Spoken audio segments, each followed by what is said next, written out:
Lost Girl Therapy. This is part 3 of the anxious attachment carousel. So we left off where we had gifted all of the most important pieces of ourselves to the avoidant individual. The avoidant was like, hey, I didn't ask for this. I didn't intend to be the keeper of your deepest, darkest secrets or your most vulnerable memories. And honestly, I just don't want this right now. And who can blame them? They didn't sign up for it. They also are not quite sure how to take care of it. So everything that you have ever gifted them is now no longer in their possession. It's also no longer in yours. It's just out in the abyss.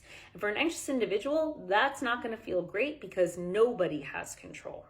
So what we do is I like to take a sheet of paper and you write your avoidant partner, or really any partner that you're experiencing anxious attachment with, write their name at the top of a page.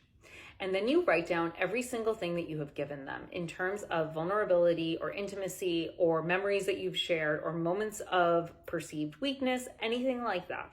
You write down all of the scenarios and then you go back in and you ask yourself if you can take care of yourself without their help. And this is really intentional. It is not because we don't like vulnerability, and it's not because having experiences with other people is not healthy. It is simply because as an anxiously attached individual, you are using an avoidant to make you feel mentally, emotionally, or physically safe. So you have to affirm to yourself that you actually can build mental, emotional, and physical safety within your own capabilities for yourself. And when you have that entire list and when you begin to see like, okay, I actually can process anxiety when I get really stressed out, or when I get sick, I don't want to call this person to have them come take care of me. I can call a friend. I can have a healthy interaction with them and not feel that neediness that pulls me towards them to gain their attention to make me feel safe. When you do that, you're putting yourself into that space of empowerment, breaking that cycle of going to the avoidant when we feel fear or unsafe. What you're actually doing is you're affirming within yourself that you can take care of you, that you can emotionally regulate, that you can build your own life.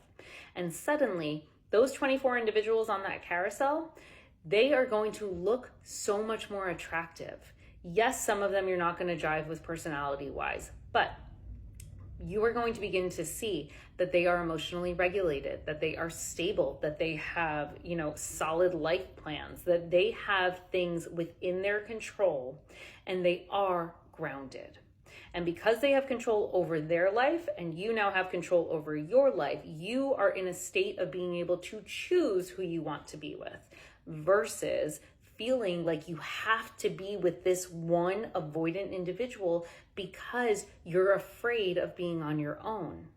When you go into the space of empowerment and you remove the fear and you notice that you are capable of living your own life, you gain the ability to choose a valuable partner, somebody who allows you autonomy, somebody where in that relationship you feel like you can be yourself and they can be themselves, and every single morning you wake up and you look at them and you say, I choose to be with you. I don't have to be with you.